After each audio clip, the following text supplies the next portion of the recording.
Donta Morrison, and welcome to the Donta Show.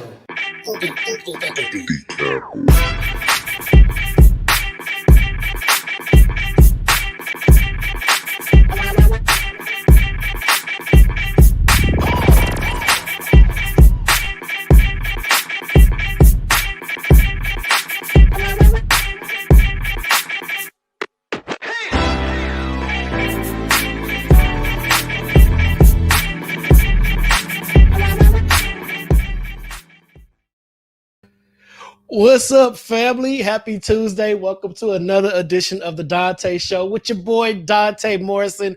Dana will be here in a minute. He's running a little bit late. He got stuck doing overtime at work. He may be drying them tears. I don't know, but something's going on where he can't be here on time, but he'll be here shortly, all right? So listen, tonight's show is going to be fire. It's going to be a good conversation. Y'all like that fire. It's going to be a good conversation. We're going to really just tackle a subject that I think needs to be discussed. We're going to talk about privilege, white privilege, black privilege. Is there such a thing as black privilege? Which I got to say, we're going to talk about Bridget, where you been, sis? Where have you been, Bridget? I have not seen you since I can't even think of how long I've seen you. I can't think about it, but we're going to talk about black privilege. All right. Does black privilege exist? Let me hear what y'all got to say. Y'all can start chiming in right now. Let me know about black privilege. All right. Because we know white privilege is out there. I can't keep saying privilege. We know white privilege is out there. White privilege is present, right? White privilege is real. But we rarely talk about black privilege. We don't talk about black privilege from the perspective of black people or the perspective of white people. So tonight we're going to talk about black privilege, but we're going to tackle that white privilege too. I got some video clips we're going to examine. Since you had surgery, I'm glad you're doing good. But we're going to talk about that privilege and just make this do what it do. So we don't have a Dana drop tonight. So I found someone suitable that can fill in for the Dana drop and provide something that will tie in with tonight's subject. So in lieu of the Dana drop, here is the replacement. Buckle up, get ready, here it comes. Boom.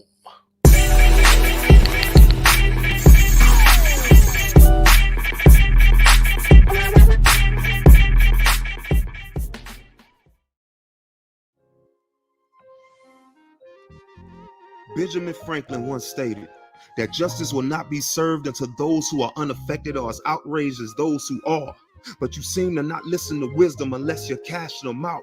So give me about 2 minutes to pop so you can see why he said what he said. Trust me, I see why you think these waves of dreadlocks may be labeled as faddish, because your naturally straight hair can only go in one direction, or the fact that my skin complexion and razors don't mix while yours allows for the cleanest of shades, or the assumption that my past life was having braids, running the streets. Parents probably struggle to keep shoes on my feet. See, nah, we all don't come from broken circumstances, but your stances and perceptions are the reason I want to lash out. My tattoos are not gang related. They are simply inked up stories of struggles we still have to endure. Even though I raised my right hand just like you and took an oath, but I'm steady forced to ask, how can I win the hearts and minds of my cohorts? Basically, I have to become uncomfortable to ensure your comfort level is up to par. And by far, this may be all good for you, but why am I killing myself to put you at ease? I already got enough to deal with just for the fact that I'm of a darker hue, and unlike you, I have 2 strikes. I have to be cautious of wearing a hoodie at night. I have to walk on eggshells with a brain that's scrambled and fried, because every time I cut on the news, it seems another one of mine has died. And I know this name tag on the left side of my chest may give me 10% off at the store, but there's no percentage of false perception that can ever put my mind at ease. See, it's not complaining. I'm simply explaining a reality that you could never dream of. Because on your worst day, you wouldn't trade places with me, because my racist cry tears of things that you would never believe. And if you still can't see, imagine this: fight for a country that you love so much, and it doesn't even love you back.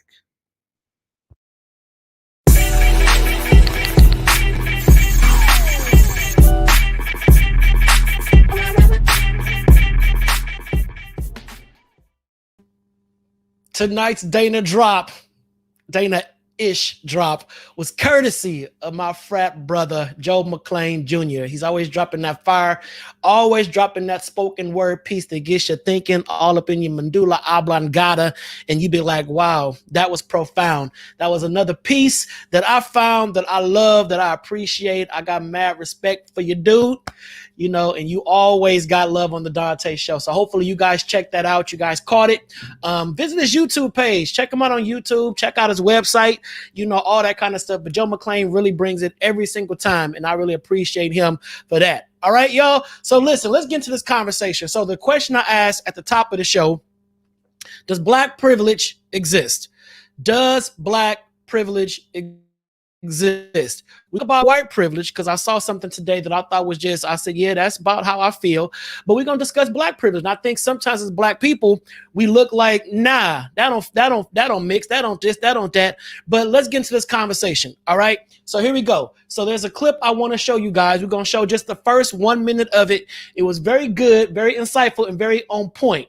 So Kwame, we in your hands, man.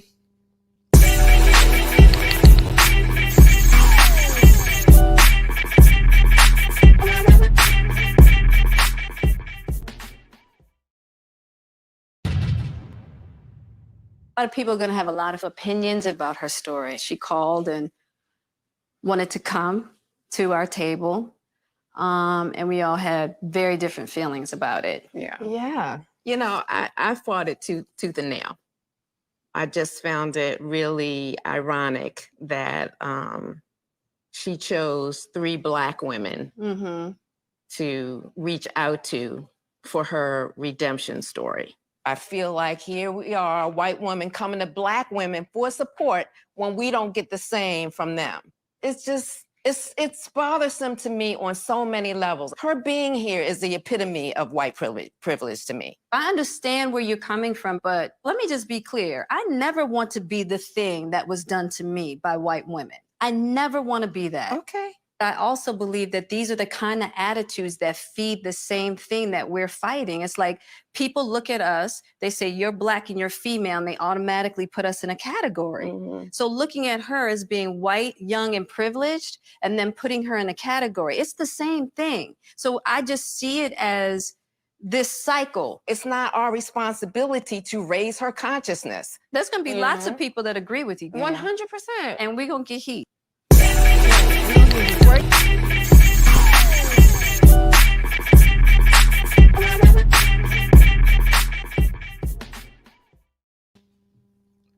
So for those that may not know, the guest they had today was Olivia Jade. And Olivia, if it was today or not, but Olivia Jade is the daughter of Lori Loughlin and Massimo, whatever that dude's name is. And her parents were the ones who were found guilty of paying the school, forgot how much money, an obscene amount of money, to get their daughter into USC. Now, the daughter came onto the show and she talked about, her privilege. And because she grew up in privilege, she didn't know what they did was wrong. She didn't see nothing wrong with her parents kind of buying her way into college, her parents paying off, to get her SAT scores, fixed and all this kind of stuff. So her in what she didn't see anything wrong with what they did. All right. So I really respected, Jada's mom to be like, yo, let's call a thing a thing. The mere fact that she wants to come onto our show and discuss this, with us, it speaks volumes about her privilege. And I think that a lot of it has to do with the fact that we have been tokenized to the point of, if you get the Black approval, if you get the Black vote, if you get Black folks on your side, then you're kind of winning. I mean, we've seen it a lot with politicians. I mean, we'll never forget when Hillary Clinton went on the Breakfast Club and, did the hot sauce in my bag. Okay, so that makes you one of us, and we see that all the time, So when I saw that interview and when I saw the pre-conversation before they brought her on, it took me back to a lot of situations that I experienced when we went through all of the civil unrest over the summer. And I had a lot of white people, kind of reaching out to me to see what I had to say, well, Donta, what can we do? What can we do? We didn't know that it was so bad. We didn't know that it was like this. And I'm looking like, well, I mean, we've been dealing with the same stuff, for generations. I don't know how you didn't know. How are you oblivious? But then I came to the conclusion that if it's not in your face, or if it's not something that you have to deal with, you may not realize that it is a huge problem. So I do like what Joe just said. No, we too forgiving as is, as a whole. That is something that we've constantly heard. When we hear these conversations, we hear that Black people are overly forgiving. And I think one of the biggest instances that we saw that happen was after Botham John, when was it Amber? What was the white girl's name that killed Botham? She thought he was in her apartment. I forgot, Amber Geiger.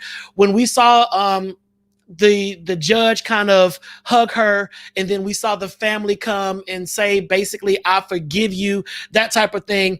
Of course, that just went viral, and Black folks like, why are we always having to forgive? Why are we always having to, be the bigger man? Why are we always having to turn the other cheek? So when you think about this situation with Olivia Jade and her parents that paid her way into a school, that is very expensive. She said, I did work hard for it. I did do this and I did do that. You got to watch the whole interview, but she did this whole, I did work hard for it. Well, if you worked hard for it, you would have got in on your own merit. That's what we have to do. In most occasions, we got to get in based upon our own merit, because we don't have the means that your family has to bypass all of the legalities and procedures to get into certain schools. I go to a very expensive university. My parents cannot pay, to get me into this school. So when I thought about what her mom said, and then I thought about what Willow was like, yeah, I'm a little torn too.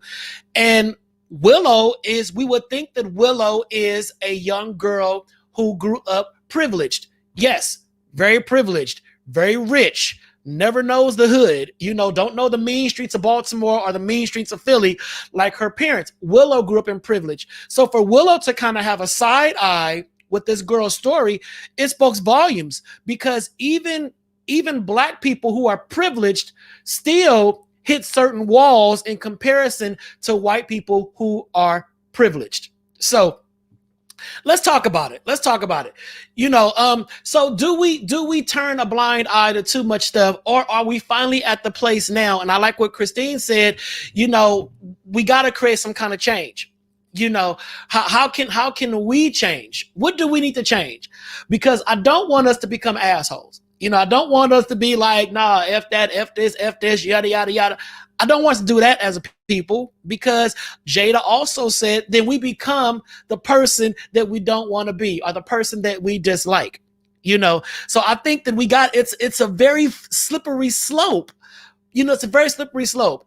I am one that believes in forgiveness. Forgiveness is not easy. And as Christians, those of us who are Christians, we're told to forgive. That is our mandate as Christians, that we are to forgive. But forgiveness is not always easy. Turning the other cheek is not always easy. But it's easier to do when you're not directly affected. You know what I'm saying? Like say something tragic happened to one of your loved ones, and you ready to just, you ready just you ready to square up with some folks. But then you got the saints, they come to your house, they sit you on the couch, and they're like, vengeance is mine, saith the Lord, don't forgive, give it to God, all that kind of stuff. And you're sitting here like, yo, they done beat up my homeboy, or they done shot my cousin, they done did this, they done did that. My man is in jail and he didn't do it, but ain't nobody listening to him. When do we find that balance?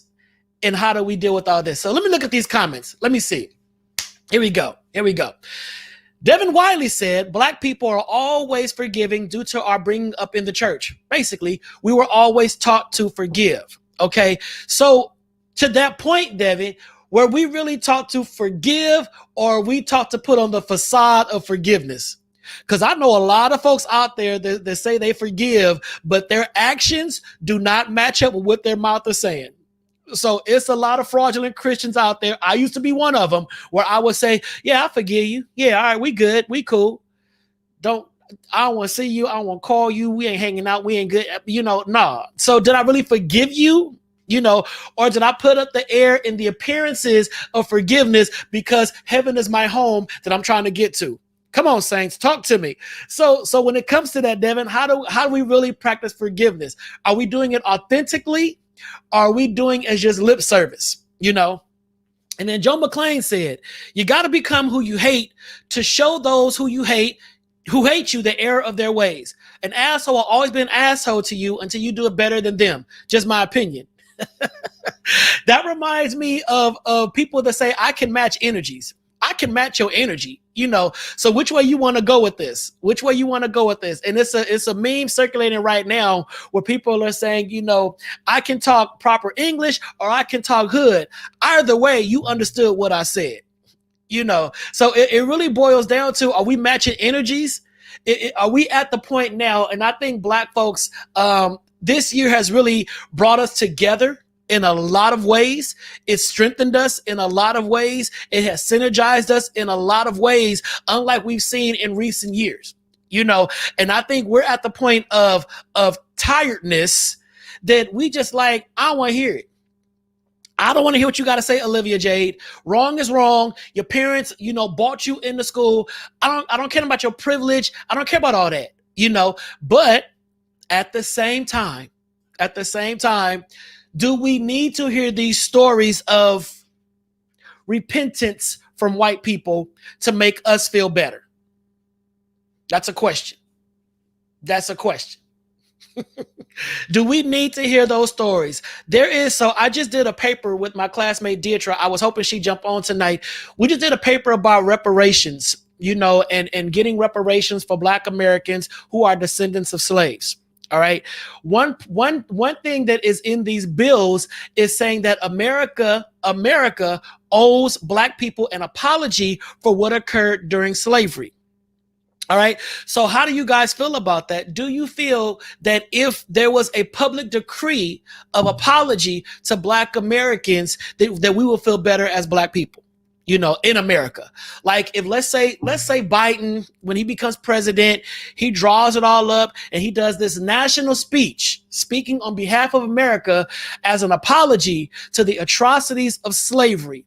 Would that make you feel better as Black Americans? Would that provide some kind of salve? Would that put some kind of Band-Aid on the wound? How would you feel if there was a national apology that was written, verbally stated, from the leader of the free world? How would that make you feel?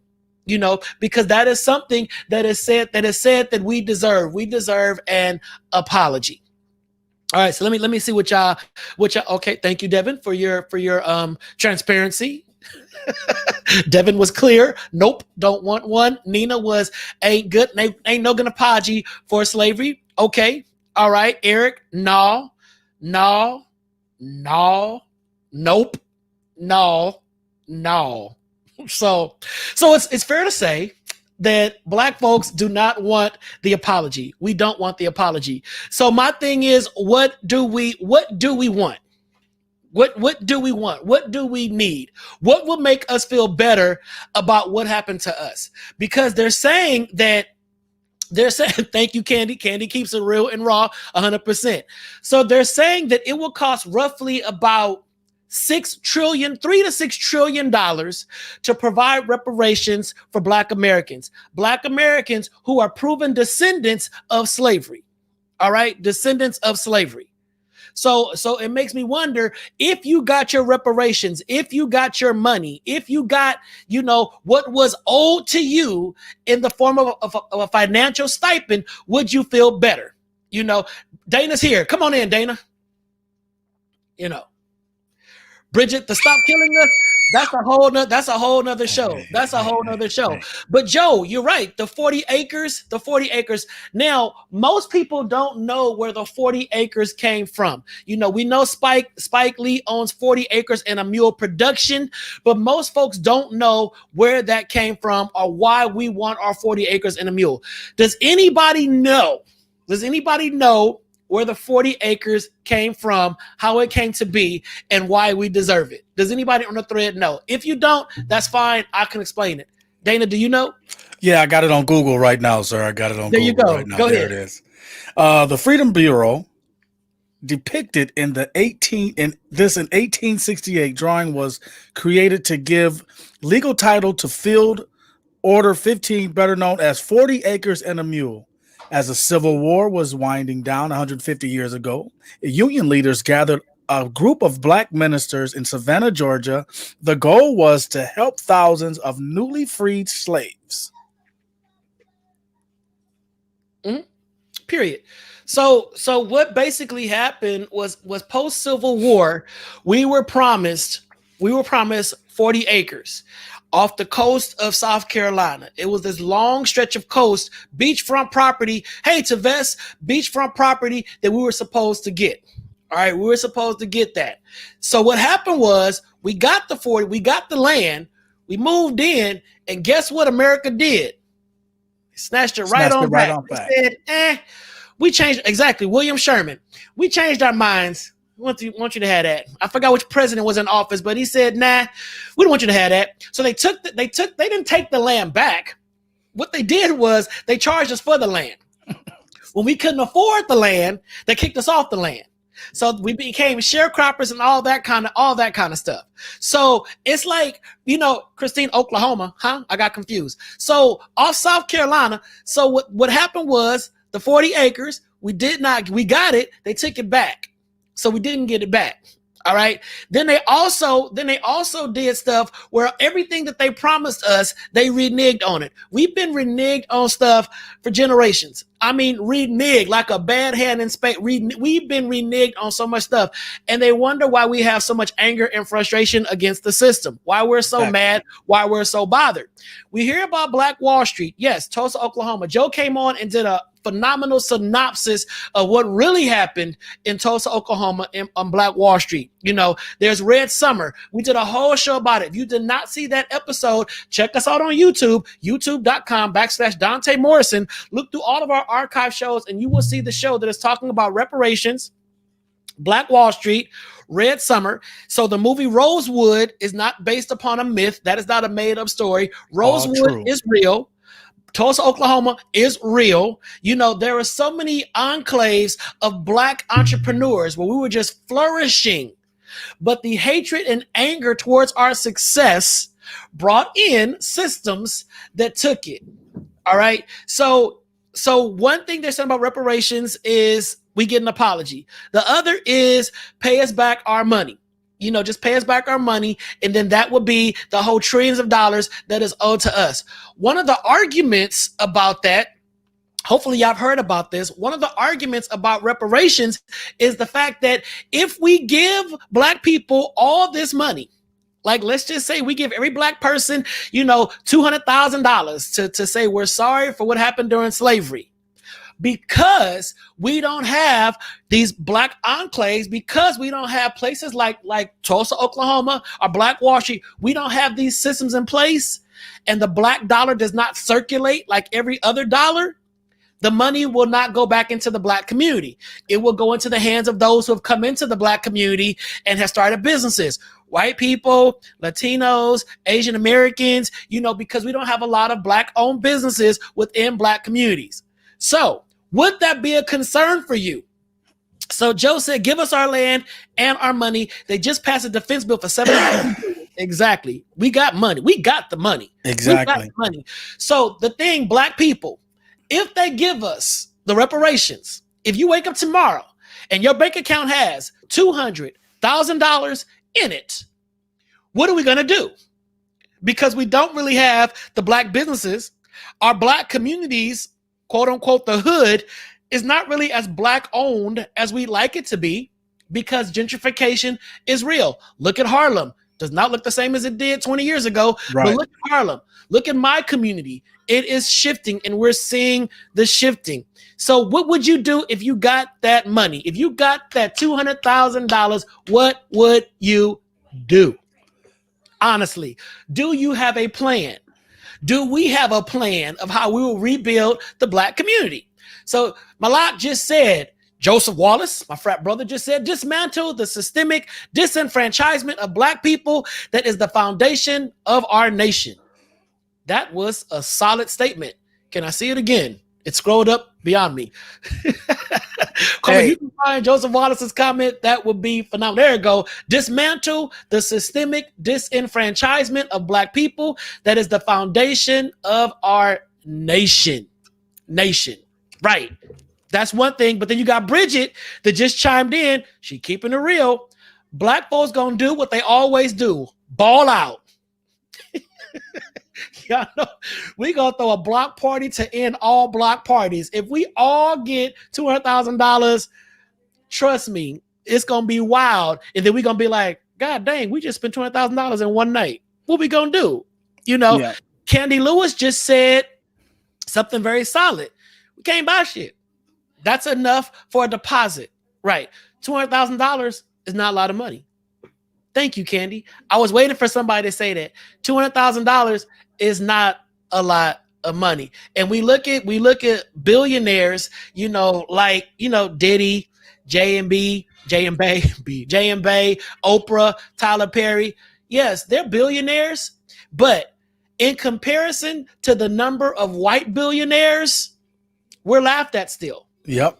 We're still laughed at.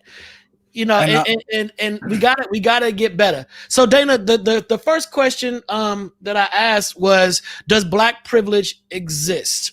Is there such a thing as Black privilege? Of course. So let's go. Let's dive into that topic. Oh, and you need to give a shout out to Joe. He took your place tonight for the Dana drop. Joe did, my man. You know what? I knew I love unicorns for a reason. I bought my niece a couple of Joe, I love you, man. Hey, you see what the sign says back there still. He did that. But Joe, thank you, my man. I love you, man. You already know. But listen, I found out who the president was during that time. It was Abraham Lincoln. Lincoln was going out. And Grant came in? Andrew Johnson. Okay, Andrew Johnson. Yeah, so it was 1865, around that time. Okay. So, and then I was looking on while you were talking. I looked at, I don't know what this report says, but the report found that Black folks love to spend their money on beauty and grooming products, shelling out about $573.6 million on an annual basis for personal soap, bath needs, and 19% higher than any other demographic. Well, if nothing else, we're going to be clean. And then it says Black consumers also like to spend their money at high-end department stores, with 63% of Black folks saying in a survey they like to buy from Saks Fifth Avenue, 45% saying they like to buy from Neiman Marcus, and 24% stating that they like to buy from Bloomingdale's. So that's why we can't save any money, because I think everybody, as soon as they get it, they want to spend it. But I think that's, I think a lot of it has to do with trying to keep up with the Joneses, somebody said. Something like that. Yeah, something like that. I think it is trying to keep up, and we do have this underlying competitiveness with each other. Sometimes it's cute and funny, but then sometimes like, okay, y'all going too far. But I like what Joseph Wallace said. He said, if we all got that money and we pulled it together, we'd be a beast. We'd be a beast. But that's not going to happen in the Black community. You may get 2 or 3 people that may do it. And I like what my brother said that I love so dearly. He said he shops at Ross and Burlington. You forgot one. You should add Marshalls to that, Joe. Marshalls, Ross, Burlington. Those are my spots. I think I go on the mall once in a while. Listen, I do some Ross. I go on the mall to get some Mrs. Fields cookies. That's it. I do some Ross. Yeah. I want to get this comment on YouTube. I think it's Saye Latre, aka Mr. Research. Come on, title. Basically, is how do you explain Black privilege when the EEOC says Black men have highest unemployment for the past 40 years? Means our own males don't hire us. So how is that privilege? So that's a good point. So if you think about it, when you think of like, I always find it funny when I go to a Black-owned soul food restaurant and nobody in there is Black that's working. Right, the fried chicken be good though. It'd be good. It'd be banging. That dressing be on point. But it's like, wow, it's nobody in here Black that's working in the kitchen. So it does. I mean, that's a very good comment. When we do get Black-owned businesses or Black-owned establishments, do we hire our own people? Right. You know, do we hire our own people? And it's a few black entrepreneurs on this thread right now. I see Tavess on here. Tavess got like 50 different businesses. But I think when it comes to hiring within, do we do that or do we not trust each other? You know I've spoken to a lot of managers of businesses that work in corporate America that are like, well, I'm never gonna hire someone with a name like, and these are black people. You know, these are black folks that have kind of climbed that corporate ladder, and they're like, well, I can't trust them with a name like this, and it's a real ethnic name. Right. You know, so it makes you wonder when it comes down to, I think somebody said it on a thread, crabs in the barrel. Yeah, of course. You know, but do we trust each other enough to really give back to the black community and believe that we are going to rebuild another Black Wall Street or another Rosewood or our 40 acres? We're going to just take that money and really sow into ourselves, and we can really have the Wakanda that we always looking at. You know, we're looking at Wakanda and all that, saying that don't exist, but it has existed. It's existed before. Well, you know what I think what a lot has to do with. This is just my opinion, so don't nobody come for me. You know, because I ain't sent for you. My Dante ain't sent for you. Neither has Kwame. So this is just my opinion. Okay? Your truth. You may be on your own. I'm standing on my truth. Okay. You know what my title gonna be? Him, them. Yeah. Okay. Now listen. I think the problem is a lot of people don't support Black-owned businesses. It's because when you go in there, when you want to buy something, and we talked about this before, the prices are so high. This all you. I disagree. Why do you, so you telling me that most black businesses, even at the Taste of Soul, bro, even at the Taste of Soul, now I want you to argue with me on this. Yeah, it is expensive at the Taste of Soul. Exactly. This is the Taste of Soul. This is supposed to be for the black community to support their businesses, taste their food, to be able to patronize their businesses. And you get out there and you get a little small piece of cheesecake for $15. Now that costs more than what it costs in the store. Come on. Okay, I can't argue with that one. But I mean, that's one example. But that's okay, the prime. But that's a big enough example, though. But we have to also look at, are black businesses competitive? You know, if I open something right now, and I'm saying I'm the only black-owned business on the block, you know, and I know people want to support black-owned businesses. You want to support black-owned, and I'm it. I have no competition. All right. I'm charging a little bit. I'm charging higher because where's you gonna go? You coming to me. Well, Not that's the saying thing. it's the right thing to do. That's the thing. You can do that when people can't get out of because when you do that in neighborhoods where people can't get out of the neighborhood, of course you're gonna win because people can't get out of the neighborhood to go to the other places. So therefore, it's almost like some stores you go to and it's only a few of them. They could charge what they want because they know you're going to come because there's nowhere else where to go. So it's like for instance, we have a corner store, you know what I'm saying, on a corner of our street.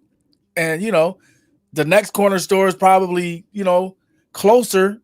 So they have their competition right there. But if there's, like you said, if there's no competition around you and the people can't get out of that community and get out of that neighborhood to get to a Ralph's, and all they could do is go to Pootie's deli or whatever. Yeah, right. You know, Pootie can charge what he wants. Pancakes. Yeah, right. Pootie can charge what he wants because he know people gonna come because they don't have a car. You know, things like that.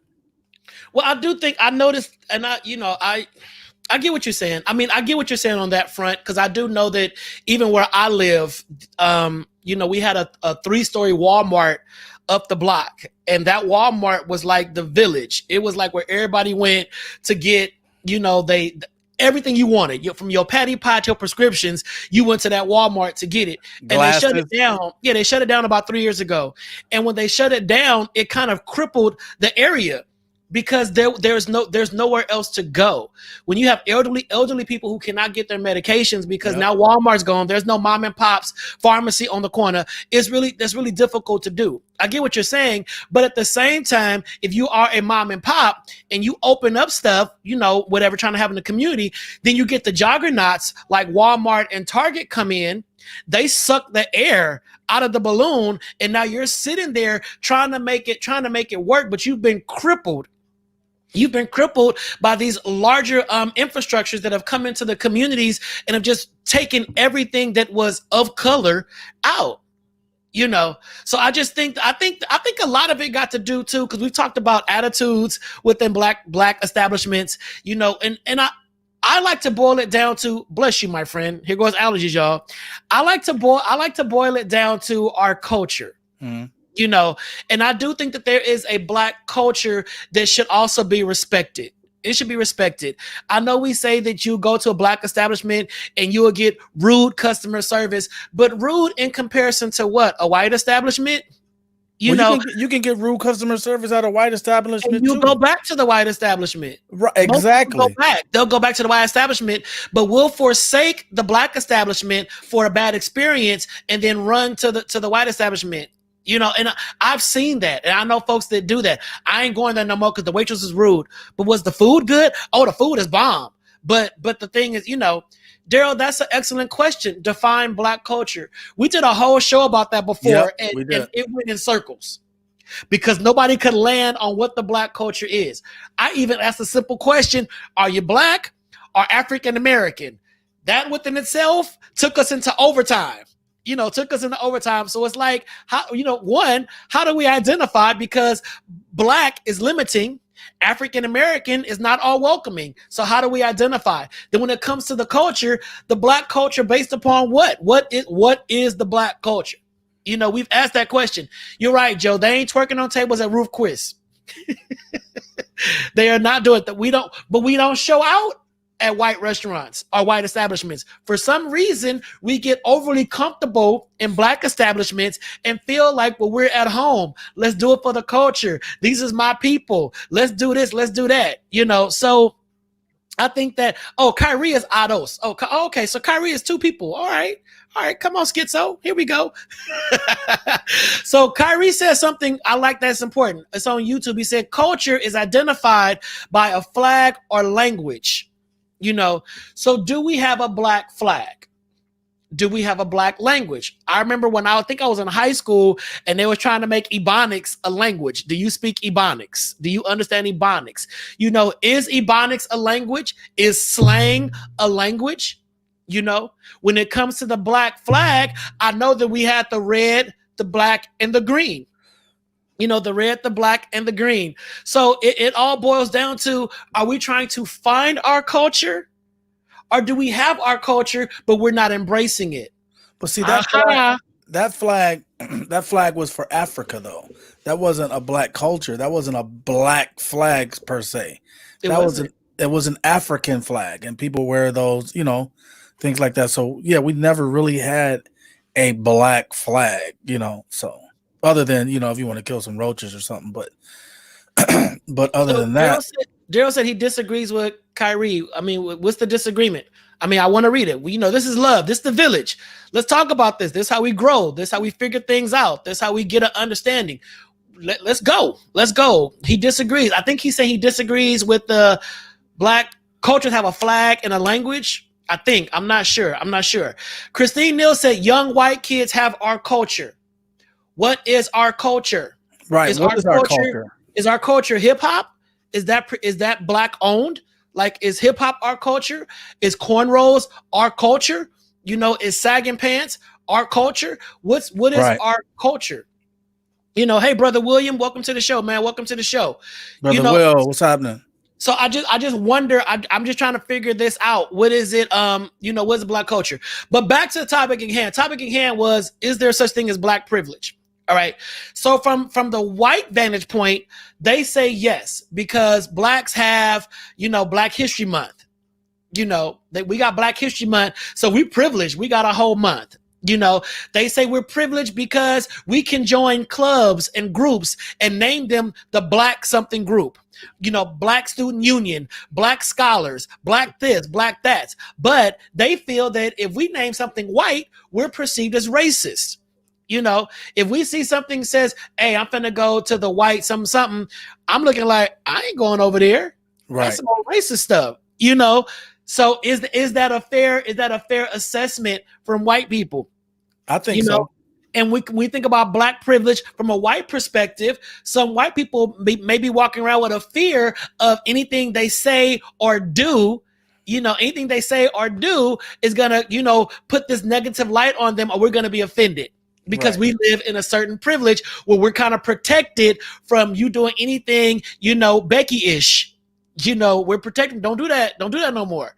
So when it comes to black privilege, is that thank you, Bridget. Bridget said you have to be careful not to confuse privilege with classism and colorism. I wish Bridget could expound upon that a little deeper, because I don't want to speak it for her. But listen, colorism, classism, racism, a lot of isms out there. So there's a thin line. So when we come to black privilege, all right, we come to black privilege. Does it exist? Now let's talk about black privilege from the perspective of black people. All right. When it comes to us dealing with us, is there privilege?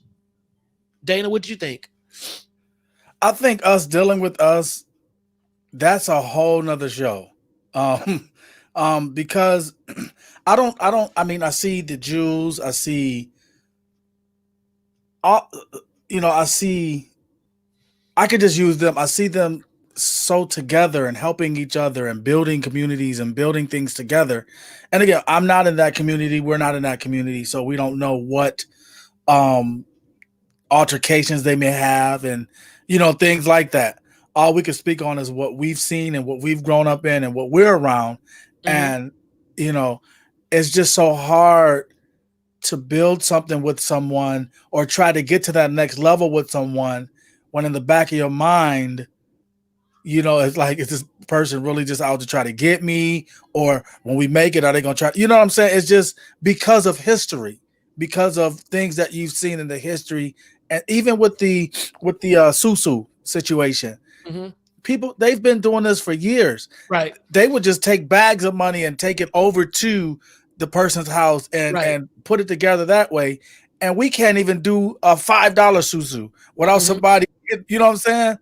If those of you don't know what the Susus are, but anyway, we can't even do the $5 Susus without people jacking it up. Mm-hmm. You know what I'm saying? Getting greedy or, just, it's just, I don't know. I don't know. No, I hope it could change. I wish it could change because, again, if we were to come together as a community, those of us that are like-minded and think alike that want to get to the next level and truly do it and actually do it, I think it could be done. Now, Kyrie jumped on here and said that there's no such thing as black privilege. He said there's no such thing as black privilege. So I'm just trying to get a hey, there goes Jalen, y'all. So listen, Jalen's gonna be on the show tomorrow night. What up, Jalen? Break this down some more. Jalen, that's what we do. Hold on. Jalen. Oh, Jalen, my bad. Ooh. Yeah. We don't want to get in trouble. Yeah, he texting you now. Right. Put some respect on his name. It's Jalen. Right. Right. So I just want to see what people think. Just see what people think. So here's the question. Type yes or no. Simple as that. Yes or no. All right. Do you think there's a such thing as black privilege? Yes or no? We'll wait.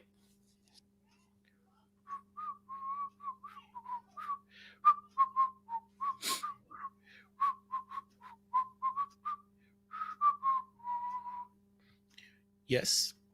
Here they come. Here they come, Dana. Here they come. I see them. Yes, yes, no, yes, no. He said, hell no. No. Yes, no. No, yes, yes. Richard Rico Young the Third. Come on, that's one of them deep. That's one of them, right. Names. Richard Rico Young the Third. Coming to you with a good word. Coming to you with a good word this evening. Right. This evening, not this evening, this evening. This evening. Mm-hmm. Oh, there she go. There goes Dietrich Neal. There goes Dietrich Neal.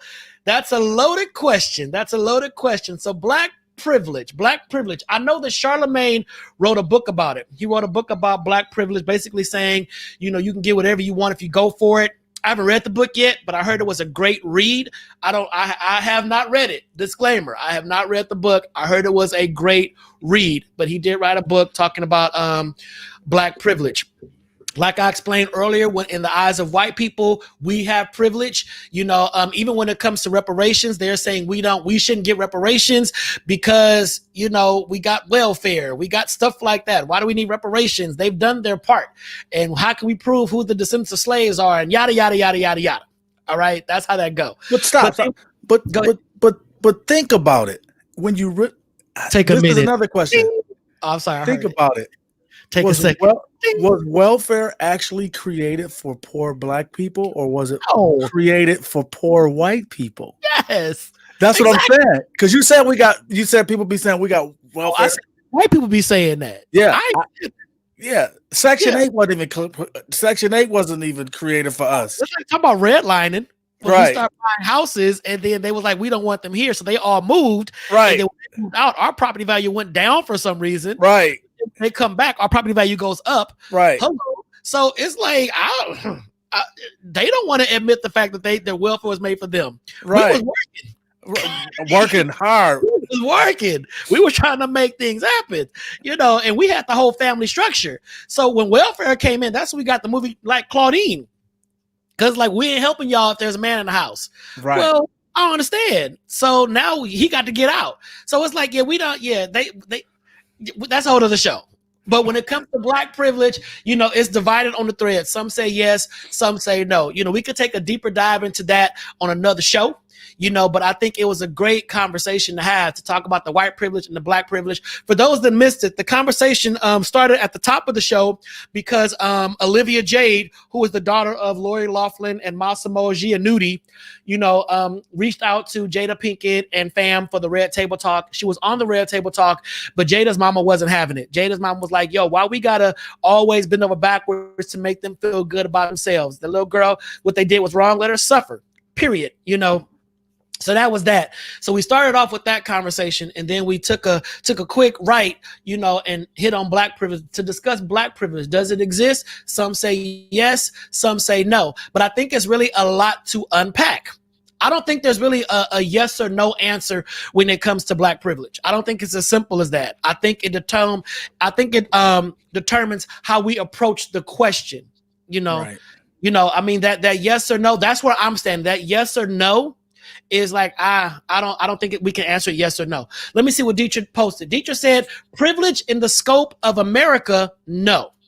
If you are measuring against our own community, we don't run anything in this country, so it's hard to argue that we have privilege. Okay, so let's talk about privilege amongst the Black community. Is there Black privilege within the Black community? Chris, my bro is watching. Yo, pause. Chris got his master's degree. Everybody shout out Chris Wilson. Chris Wilson, that master's degree. Congratulations. Chris, if you know the struggle to get that master's while you're working a full-time job, that is a struggle. That is some work. Shout out to my little bro for getting that master's degree. I'm so proud of you, fam. Love you, love you, love you. All right, back to being Black. So when it comes to Black privilege within the Black community, is there divide amongst us? Privilege versus non-privilege. That's something that I would love for us to unpack in a very healthy and respectful way, because I don't think that can be answered yes or no. I don't think so, but I would love to hear what people have to say about it, and we can do another show that really talks about that, because I think, like someone said, I missed it, there's so much division within the Black community. And is that division created by forms of privilege? Is that division created by the hue of our skin? No, I think it's divided by the money. I think the dollar, money? Right? The way someone's living and the way someone else is living in the Black community creates and causes division, because one person gonna be over here saying, "Oh, they think they all that because they got this, that, and the other, and this, and this." And I think that's money is the root of the division in the African American community. That's my opinion. Right. And like what Joe McClain just said, yep, the suburban raised Black versus the inner city raised Black. There is a difference. I mean, it may be funny, but a prime example was the movie ATL. Right. Look at Nunu. Look at Nunu. She was a very affluent young black girl, but she would come down and hang out with the inner city kids to get her life. But she had the privilege to go back home if things got a little too rough. Right. So she can go on back home. She was still black, 100% black, daddy black, mom black. But she had some privilege about her that she could escape what was going on in the inner city if it got a little too rough. She can go and close herself behind those gates. So I think that's true. And color of our skin, that's when that colorism comes in. We talk about that all the time. Right. We said this before on the show. Will Beyonce be as big as she is if she was the color of Kelly?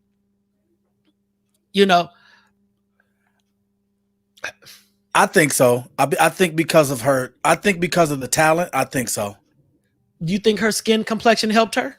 I don't think her skin complexion had anything to do with it. I think that's just pure natural talent. Okay. That's just, again, that's my opinion. They're not coming for me. I said okay. They ain't coming for me either. Oh, I'm a hiver. I'm part of a hive. But I'm just wondering if her skin color played a part in her success. Did certain doors open for her because of her skin color? Was she given access to certain spaces, that a more darker hued girl could not get access to? That's all I'm asking. No, I don't think so. I don't think her skin complexion had anything to do with it. That's just how I feel. I don't think so. Okay. And that's fine. I think I just think she's just all around talented. Her talent spoke for herself. Talented. But will we have known how talented she is if she were darker? I believe so. I think so.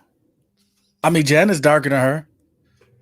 Yeah, well, Janet also came in on the legacy of her brothers.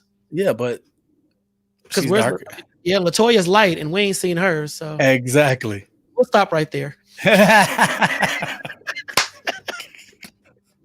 Duly noted. Right. Bing. All right, y'all. So listen, real talk. Thank y'all so much for watching on tonight. We glad we had this conversation. I love when the village just gets hype about it. I'm really so glad to see Chris here. I love Chris. I miss Chris. I'm just really glad when we can have these kind of conversations and we still family at the end of the day. It's like going to that barbecue in the park, and you playing spades and somebody reneges and the table gets flipped over. But once that plate of ribs come, you forget about the spades and you cha-cha slide it out. Some houses. Some people be licking their fingers, be like, nigga, we got to finish that damn game. I need a new partner, though. And please don't play with Kyrie Sinaj, because Kyrie Sinaj gets very ignorant around spades. If you renege, trust me, tables is getting turned and you all kind of MFs. Well, he's just being himself. Period. Point blank. Touché. All right, y'all. Listen, so tomorrow night we got Jaylon Jones back on the show. And if you did not see his episode 2 weeks ago, he is actually doing a fundraiser to raise money to bless kids for Christmas. We know this season a lot of parents are out of work. It's a lot of struggle going on. It's a lot of stuff happening. And Jaylon is doing his part as a young black entrepreneur to make sure the kids in need are getting Christmas gifts this year. So please tune in tomorrow night and check out the show. But let me back up. Dana, close us out, man. I'm sorry, ladies. I'm sorry that I was late. I had to work a little overtime. But hey, just hold on. I'll be there to sign your autographs in one moment. Hey, sit down. Before we end the show tonight, y'all know how we do it. We have to spread love. Instead of spreading lies. That was kind of aggressive, nigga. You kind of scared me, Teddy Pendergrass. I was like, ooh, I don't even have no pearls on. You have to spread love. Instead of spreading lies. Oh, don't you spread them. No, don't. Just talk about the truth. Stop spreading lies. Yeah. That was that Ricardo Young III type of riff. Oh, Jesus. Thank you all for tuning in tonight. Again, I do apologize for my tardiness. I had to work a little bit overtime, but hey, the bills got to get paid. The bills got to get paid. It's okay. This the village. Let them know. If you guys are hiring, Dana can use your help. No, but again, reach out to somebody, make sure that they're okay. Suicide, depression is real. We always talk about this. Our show is very, very big on mental health. We have a lot of friends and followers on here that are mental health experts. So we take that seriously. Every family deals with mental health issues, depression, suicide, attempts of suicide. Reach out to someone to make sure that they're okay. Reach out to someone to make sure that they're doing good. A simple hi goes a long way. I know you guys missed the Dana drop today. I want to again thank my bro, Joe McClain, for stepping in for me. I love you, man.